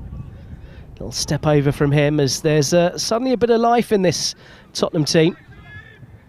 Williams just pulls away, can't bring it under a spell, and the danger is when you push players up, you're left short in attack, and Marshall is continuing his run, and he's been found. Marshall, low, strikes it.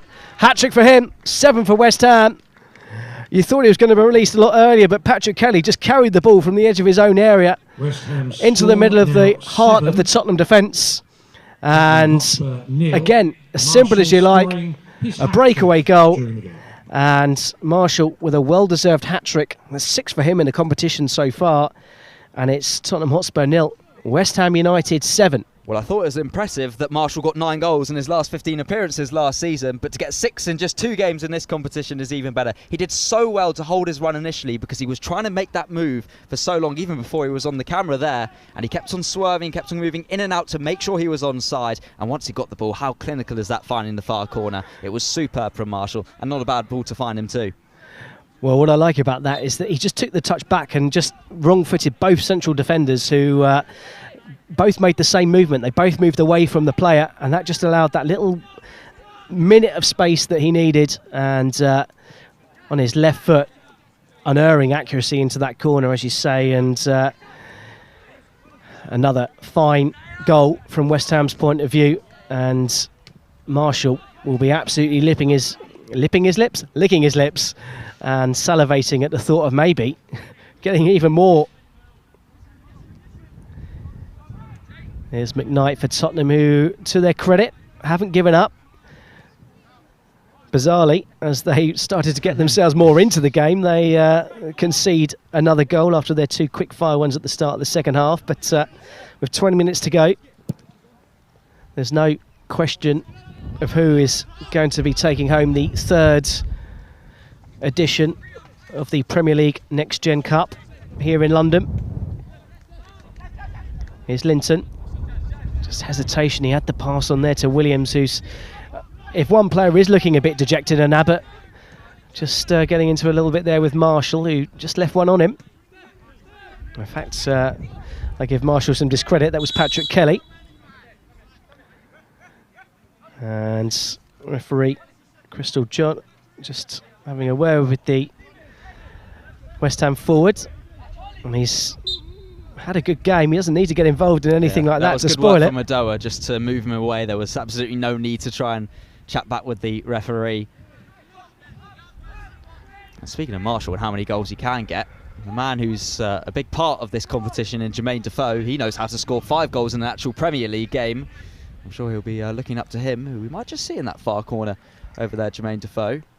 Yeah, he's just watching on from the far corner of this one, looking at some of his new young academy players. And I don't think he knows what he signed up for based on this performance, but we have, of course, seen the better side of this Tottenham academy side in the first game. We know what they're capable of. We have, and as we said, there's a mix of players. Some players, there's a change of formation now that Tottenham have gone to a back 5 by the looks of things, with McKnight playing as a wing back. It's a fluid formation. Here is Patrick Kelly. Look at the space for Robinson on this right hand side, just on this near side. Well, it's totally unmarked if they can find that switch. It's been there all game. Linton's constantly been dragged infield. They don't quite know what to do with this West Ham front 4. They keep interchanging places, and Tottenham players being dragged out of position as Williams is a bit too overzealous, trying to win the ball back from Asher Falaise.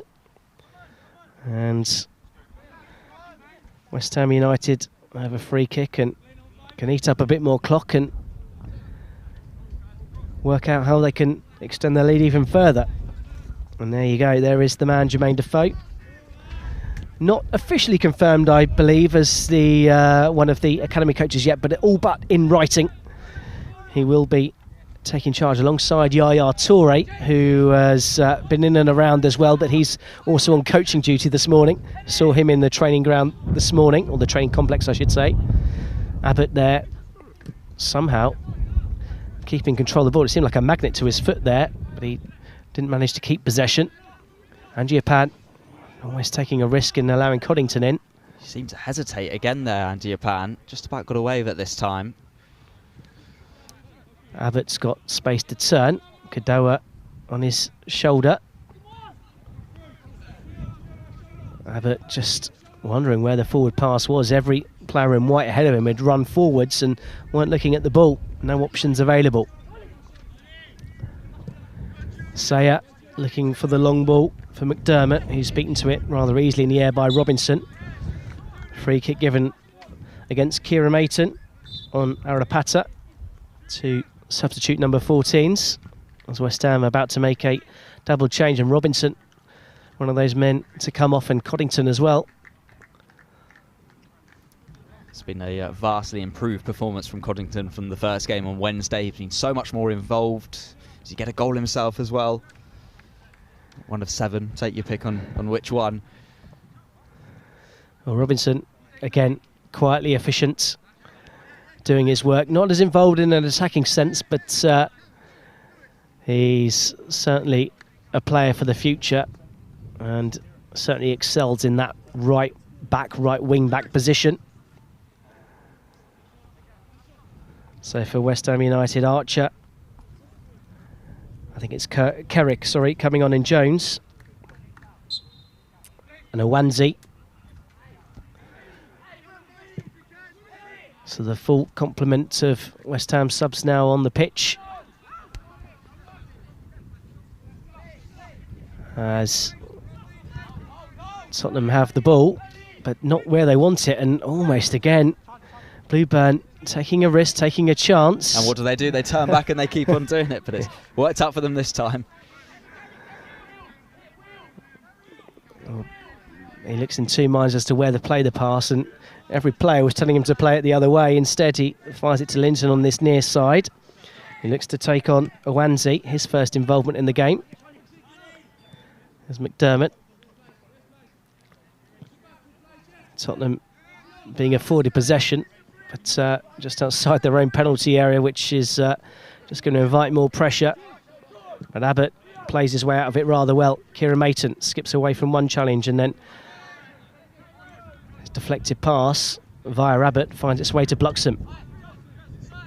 McKnight has got support on the outside if he wants to use it, but instead he comes in his left foot, crosses it towards goal, but over the heads of Williams, and it just hasn't been for the Tottenham front man this afternoon. Well, they did do well to get it to that right-hand side initially with McKnight. He had a little bit of room to deliver the cross. He'll be disappointed. It was on his weaker foot, though, and I think it showed with that effort into the penalty area. Well, Williams giving chase again and trying to force the mistake from Casey. But just when Tottenham think they might be able to force an error and mistake, there's the cool, calm, composed West Ham player there to lay it back. And that time it was Arapata. There's Casey, and now I was about to say the intensity seemed to just drop momentarily, but West Ham spring on the attack, and that's a lovely drop of the shoulder and turn from Kelly. Kelly still going. Kelly somehow going all the way through, and Linton had to make that challenge. Awanzi was in. And then the free kick for the challenge on Marshall. Well, I just noticed off the ball, Falaise, who's moved over to the right wing-back position for West Ham United, seems to be in even more space than what Robinson was before he came off. And they're just going to need to sharpen up on these last 30 minutes or so, Spurs. They're growing into it at last. Can they get one? That's surely some consolation, something to bring out of this game. It's been a better last maybe just under 5 minutes or so. They had that move with McKnight down the right-hand side. Can they test the keeper if they move it forward here? There's Kieran Mayton switching play. And Japan gets it away from Marshall and then just invites the challenge. And West Ham still aren't shy in putting the challenges in. And there's a yellow card for the hat-trick hero. Slightly harsh, I feel, given the state of the game. I think it was, but I don't think he'll be too concerned about it, considering what else he's done for good in this game. Maybe that was just one challenge too many, because West Ham have been nipping at the heels of the Tottenham players and the Tottenham backline when they've had the ball and forcing mistakes like that one there. Kadua capitalises on Abbott's slip, and there's 4 claret and blue shirts there. Kadoa goes down and gets a free kick, and once again I don't think there was much in that one. Camrich did well just to calm. You could see he was angry about the decision. Good, yeah. And he did well just to not kick out as it looked like he was going to. And look how quickly Marshall was there to pick up the ball, even though it's still quite far out from the free kick. But I think there's only one player who's going to take this one. Well, We Even saw though Kadoa won it, actually. Well, Kadoa hit one from about this distance in the first half. They hit the underside of the bar. We've not even mentioned that. And there's a purposeful step back. I think it's going to be Falaise, is going to hit this one, or it could well be Marshall, as you say. And it was going into that top corner, but with not the pace or venom needed to beat Kerry Blueburn in the Tottenham net. It was always going to be difficult. Not only is it a long way out, but it was also fairly central. So he could go either way, Marshall, but the keeper's always got a wall in front of him. The keeper isn't necessarily too far over to one side. It had to be further in the corner, that from Marshall, and with a lot more power to really cause problems for Blueburn. Well, with just over 10 minutes to go, it's the final of the Premier League Next Gen Cup competition here in London, hosted at the Tottenham Hotspur training ground. It's Tottenham Hotspur 0, West Ham United 7. Earlier in the fourth place playoff, Crystal Palace secured third place with a 4-1 win over the Kerala Blasters, and what was a thoroughly entertaining game. This one has been a bit more one-sided, no less entertaining, particularly if you're a fan of the Hammers. Maybe less so if you're a supporter of this young Tottenham team. But they'll learn, as you do. It's still an academy. That's exactly what these competitions are for. It's a learning experience, not just for the Kerala Blasters travelling over from India, but for all these young sides involved. Now we have the sharing of ideas, again with the coaching staff from the Hero Indian Super League, from the Premier Soccer League in South Africa, as Marshall goes through again. The offside flag stays down. Marshall has already got a hat-trick. Is he going to go for a fourth? He is going to go for a fourth, and West Ham United have hit Tottenham for 8, and it's Marshall once more who's the assassin that has been the dagger in Tottenham's hearts. Well, it's simple as you like. Break the offside track. Tottenham trying to play a high line, and they were caught out. Just pulled off the back of a Camrich, and Tottenham Hotspur 0. I don't think it's possible for him to miss at the moment. I mean, another clinical finish. It couldn't have been closer to that bottom corner. No chance again for Blueburn. It's almost identical finish to that third goal as well. Right into the corner. Blueburn completely isolated, and you don't really give the keeper a chance in that situation. Marshall, with 7 goals in this tournament, undoubtedly the player of the tournament. And West Ham United are adding further gloss to this rather impressive performance here. At half-time we knew there was unlikely to be a change in fortune. The second half has not just confirmed it, but rubber-stamped it and sent it all the way in first class. And I think Marshall deserves a first-class ticket all the way to the senior squad by the way he's played in this tournament. I wonder how far away he is from that. As I say, his goal-scoring record at the back end of last season, plus now here before the start of this season. It's absolutely incredible. Well, he can't do much more, I'd say. He's been committed, been impressive. He's wanted to win the ball. And I said the only mistake he's probably made all day was when he dribbled past about 3 Tottenham players in the area. Instead of cutting it back, he went for goal himself. But as we said at the time, we're forgiven for that. He has. Although I don't think Kadoa will, or was it I know it was Cuddington, yeah. Here's Falaise. West Ham United with time to pick out the passes. At what point do the heads drop? That you can see the running has gone from these Tottenham players. That appetite to try and win the ball high is not so much there from the strikers, but it is from Bluxham. And now McKnight. Still a chance for him to get an involvement in this game, but strong sliding challenge. Tottenham have to settle for a throw-in. So even Bloxham's head is now down, which of all these Spurs players, it seemed like it was never going to be him.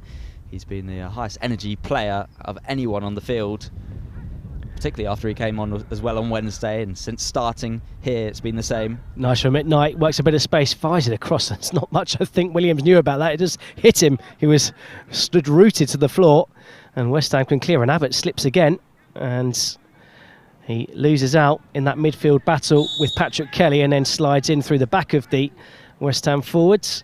and concedes a free kick, and that was a pure sign of frustration. I think it's that situation when Abbott, he knows he got some of the ball, but when you get that much of the man, it's always going to be a free kick, and it's always going to be the right decision. And it's hard as well. Nothing's gone for Tottenham in terms of their attacking play. They've had a couple of moments in the first half, but they're a goal down so early.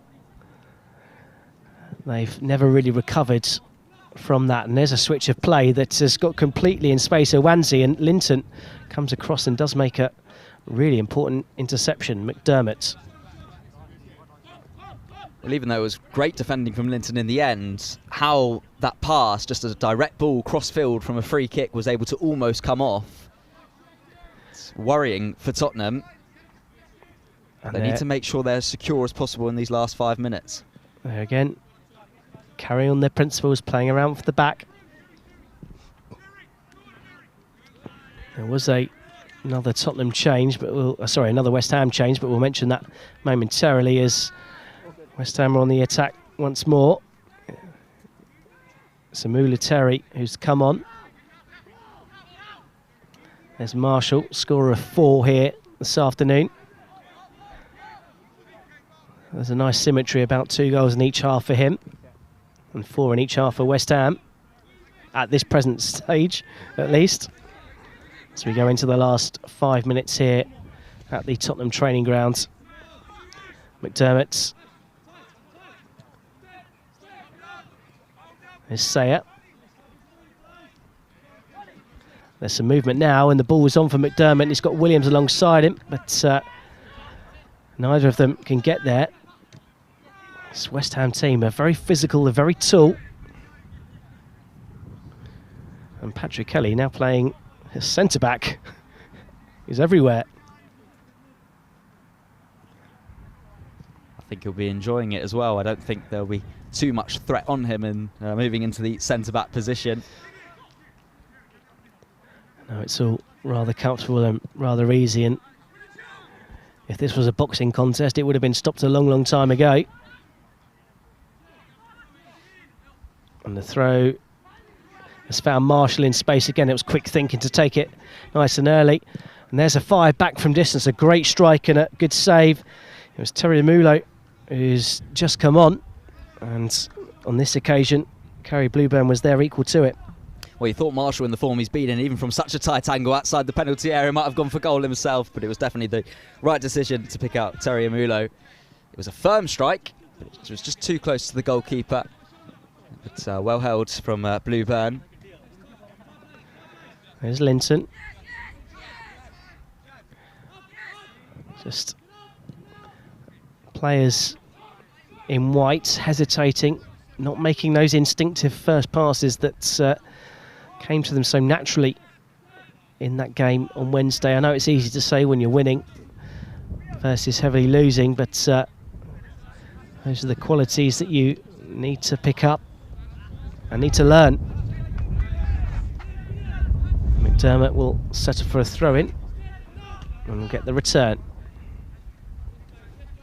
Just comes in field and dribbles through, and there's a pull of the shirt from Marshall, and he's on a yellow card, and he doesn't want to risk tarnishing his final. I know he scored 4 goals, but a red card alongside that wouldn't go down very well for him, I'm sure.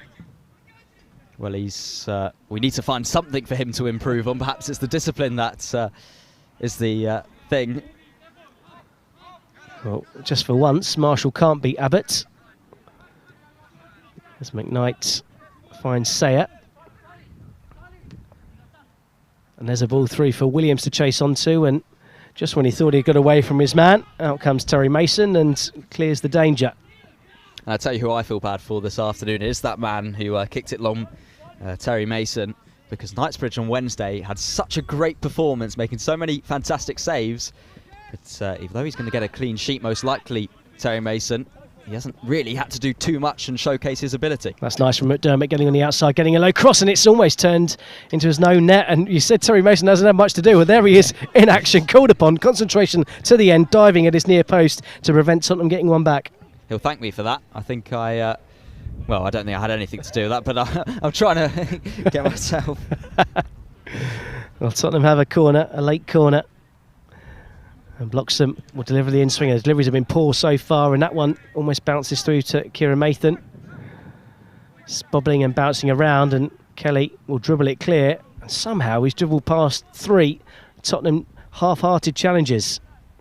But Sayer wins it back, and he beats one man, but he can't beat Sayer, and then Sayer tries the little back heel, and he thought he'd won the throw-in, but it's gone the way of Tottenham Hotspur. And players like Kelly, he's been brilliant too this afternoon, but because Marshall's been such a standout, he doesn't really quite get the limelight that he deserves. His dribbling ability, particularly in close quarters, has been absolutely brilliant all afternoon. I think you can pick any of that front West Ham 4. I know Marshall's got the goals, but between Kelly, Coddington, Kadua and of course Marshall, the 4 of them, and Kelly, the 4 of them have been quite fantastic, and probably at this level as formidable as you're going to get, as Marshall gets dragged down by Andy Yapan, and the referee now keeping his cards in his pocket when before, maybe a few minutes ago, he might well have produced a yellow. But we are in stoppage time, and you just wonder whether Crystal John might just take it easy and blow it a little bit early. You'd think so, you would. I wonder how much time the 4th official will add on at the end of this. There has been a few little stoppages here and there, but is it a case where you just need to end it for Tottenham's sake? But at the moment, they're flourishing forward. Sayer dips well, and here's McKnight. Ball just held up for him on the turf. McKnight going on the outside. And who's there defending? Patrick Kelly, doing some defensive work and doing brilliantly and quelling what was probably Tottenham's best attack of this second half, and it's come in the 91st minute. West Ham, can they go straight at the other end and do what they've done? You wouldn't bet against it. No, they've done it on numerous occasions so far. They've been so clinical. And you work on that in training. How do you transition from defence to attack? Well, West Ham have had a masterclass in that here this afternoon. And then Kelly, just a little bit of showboating as the clock ticks on. All eyes on Crystal John, who just takes a little glance at his watch. He's happy for it to continue. There's a loose touch, and Andrea Pan is happy just to hook that one away. I think he wanted to get it as far away from the ground as possible. Indeed. It's a good experience either way. You learn from your mistakes, you learn from defeats, and that's the message I'm sure the Tottenham coaches will be giving to this academy team. And Williams is finally breaking through. He's got McDermott in the middle. Should he choose to use it? Bloxham in support. He's across towards McDermott, but the weight of the pass was poor. The pass should have been on earlier, and McDermott frustrated with Williams, who just hasn't gone right for him at all. I wonder if he looked up Williams there. I'm not sure if he did beforehand. I think he only saw McDermott at the back post after he'd cut inside. By that point, it was too late. And West Ham United are the Premier League Next Gen Cup winners. A comprehensive 8-0 victory over host Tottenham Hotspur in the final. 4-0 at half-time, became 8 at full-time. And the plaudits will go to one man who scored 4 of those for West Ham. Marshall, the hero. The final score here at the Tottenham Hotspur training ground. Tottenham Hotspur 0, West Ham United 8. West Ham United 8. A big thank you to our players, a very fast. Well, let's run through game. The moments of the game, and it seems a long way ago in the 5th minute when West Ham did take that first lead. Well, Marshall got his hat-trick. They never got their hat-trick of corners in the end, although they did score from this one. It was towards the back post. It was Kadoy with his first of 2 goals this afternoon. It wasn't the best of headers, but he got away with it. There was a touch from Blueburn, but he couldn't keep it out. Well, he was in the right place at the right time. Poor Tottenham defending, which was the case for a lot of set pieces from West Ham, but this was a great breakaway goal. And what a superb ball into the penalty area. We won't talk about this handball there from Marshall. Perhaps that's the one thing he's done wrong all afternoon, but he got away with it. And what a finish it was on the half volley. And that made it 2-0 West Ham. Indeed, he showed his quality from the first moments of this one. And that was his first, and that was the warning sign. And here we go again from the corner, and once more towards the back post. And there were so many bodies in there for Spurs. Not one of them could get a touch to stop it from finding the far corner. But Casey took the plaudits and made it 3-0 West Ham. And I was still, even watching that back, I'm almost certain Kadua got a touch on that. But the goal's been given and credited for Casey, so that's what we'll say as we look Here's back again. look.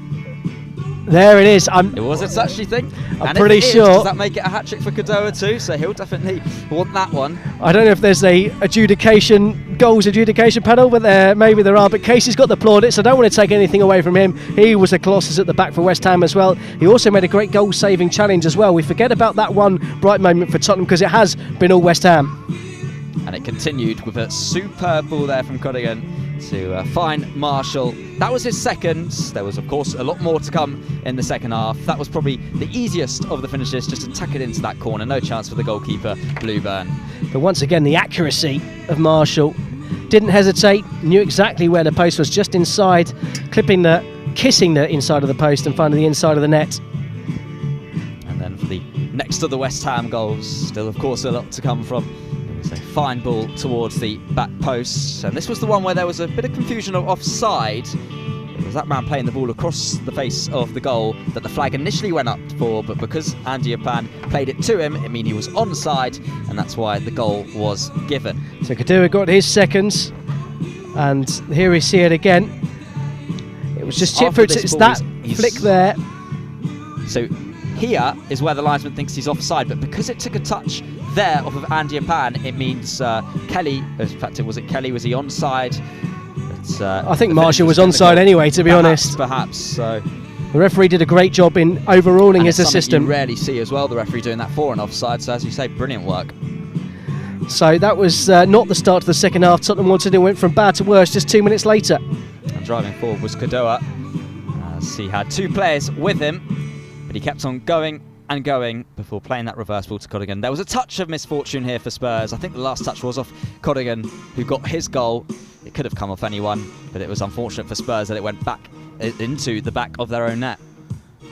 Well, Coddington's going to claim it again. I think the dubious goals award panel may credit that as an own goal, but we'll give it to Coddington because we always favour the forwards. And he deserved a goal, that's for sure. And this one was Kelly driving forward. Look at Marshall here, the way he swerves his run. He makes sure he stays on side. What a brilliant first touch as well to take it away from the two defenders. And he kept his cool after doing all the hard work with the finish to find the bottom corner. It was excellent play from him. He just used that touch just to hold up, steady himself, and an unerringly accurate finish to get his hat-trick. And then, seize as you like, Tottenham trying to play the high line. Marshall wasn't having any of it. And just as ever, a clinical finish. It was almost identical to the last goal. No chance again for Blueburn. Superb from Marshall, as you mentioned before. The player of the tournament, without doubt. There's been a little bit of confusion as to who scored which goals. But as for who's getting player of the tournament, I think we know that for certain. Well, we're just readying up for the Pro Trophy presentation, the Premier League Next Gen Cup. It's the third instalment of this series, the first played on this soil, and we're very grateful to our host Tottenham Hotspur for allowing us to stage this competition here. The London group has featured these two teams, Tottenham West Ham, also the Kerala Blasters from the Hero Indian Super League, and Crystal Palace from South London. They played off in the fourth place match this morning. Crystal Palace prevailed 4-1 winners there in what was a thoroughly entertaining game. And the whole purpose of this competition is to integrate the leagues of the Premier League, the Hero Indian Super League, and the Premier Soccer League from South Africa. And their candidates, Stellenbosch, were playing in the Midlands tournament alongside Leicester City, the hosts, Nottingham Forest and Bangladesh. But here, where it matters in this stage of the competition, in the final, it's West Ham United who will be lifting that gorgeous trophy in front of us right in the middle of the screen. They've been teased with the Premier League trophy, which is also on display over by the corner flag. But first and foremost, it's the runners-up that have to come and collect their medal, and that's never a nice experience, I'm sure, for any player in a final. Yeah, for sure. And it's unfortunate for Spurs in some regards because they were so fantastic on Wednesday with a 7-0 win against the Kerala Blasters. They were clinical. Every player did a superb job. Their attacking play was brilliant. Everything seemed to work and to match up, which was the complete opposite to what we saw today.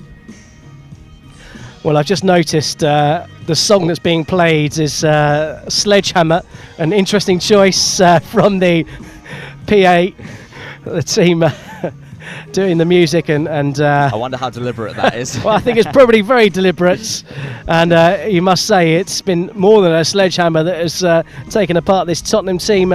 Should give credit just to the left there, the lady in white, Kate Hodgkinson, whose idea and brainchild this was. She has been working at the Premier League for 16 years, and it's her idea to incorporate and work together with other leagues to expand knowledge, to expand the collaborations, and just generally improve the standard and integration of the team and the game worldwide. And she's done a fantastic job, and she has the honour of delivering, well, first the runners-up medals, but then of course the trophy.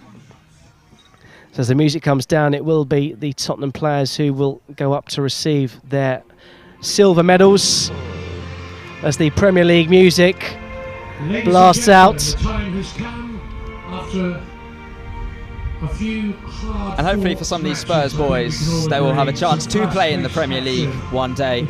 We've learnt that it's never easy to get there. As a team, as an individual, it's been difficult, but they'll keep on going, they'll keep on working, every single one of them. And they were committed throughout the 90 minutes. That's one thing you've got to say to them. The title Heads of International Strategy Partnerships, Kate Hodgkinson, who is now going to present our match officials with their medals. Of course, we should say a big shout out to the match officials who have come over from India as well as part of the integration with the PGMOL, headed, as you said earlier in commentary, by Mike Riley, to improve the refereeing standards, not just in India but also in South Africa. And Crystal John, along with his team, there's Chris Myatt, Akhil Howson, Harish Kundu, Who of course refereed the third place game as well and did a terrific job, I'd say, too. They get their medals along with the experience that they've got from not just this game but also the learnings alongside the Premier League referees. But it can change in a match. It's time to present the medals to our runners-up. It won't feel too much like a moment of celebration for Spurs. No one likes losing a final. Well, there's a warm round of applause from the Credit Blaster players that are still here in attention. And Joe, in this kind of defeat, maybe that is the kind of thing that is going to be spurring on, pardon the pun, for these players to use this heavy defeat, use this heartbreak, if you will, to spur them on to bigger and better things. Well, it's better to happen now, that's for sure, when you're in the academy, to learn from it before you've got 62,000 people screaming you on every week. You can see there Brian Ward doesn't even want to put his medal on. He took it straight off, as did McDermott. Heaps there. Mention for him, he was one of the star men in the first game against the Kerala Blasters. Didn't quite have the same impact today. He's probably still thinking about that rainbow flick that he did back on Wednesday rather than becoming runner-up here. Well, that's certainly a highlight from this tournament you'll want to pick out on YouTube. But now we move away from the host Tottenham Hotspur to the winners of the Premier League Next Gen Cup as we welcome West Ham United to take their medals and collect the trophy. And I think it's the right player who's leading them to that trophy at the moment, with Marshall leading the way towards Kate Hodgkinson. Well, like we said before, he has been the stand-up player of the tournament. 7 goals in the 2 games, and he probably could have had more. A warm round of applause as Tottenham players stand on. It must be hard for them to watch, but the West Ham players that are standing on the podium don't look too happy about it, if I'm honest, but it's they who will lift this trophy. That's it may just be the 3rd year of the competition, but it's a trophy and a tournament that's going to go on and on and on, and we're going to see players in this competition that are going to go on to big, bright futures. And And we've got to think about how different it could have been, of course, with them being 3-0 down to Crystal Palace in that semi-final. They turned that around. There was nothing to turn around this afternoon. They were brilliant throughout the 90 minutes, thoroughly deserving to lift the trophy in just a moment's time.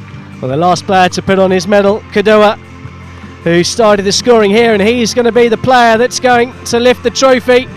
Kadoa and the Premier League Next Gen winners, West Ham United. Congratulations.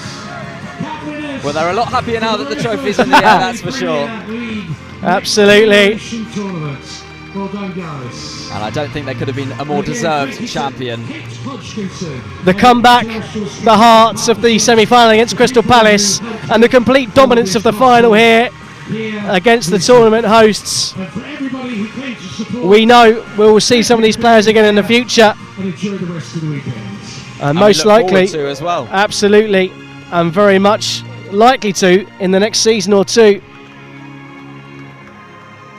We hope you've enjoyed our coverage of the Premier League Next Gen tournaments. I've been Dean Kilford. And I've been Tyler Morris. And we'll see you again very soon, no doubt. Thanks very much for watching, and good afternoon.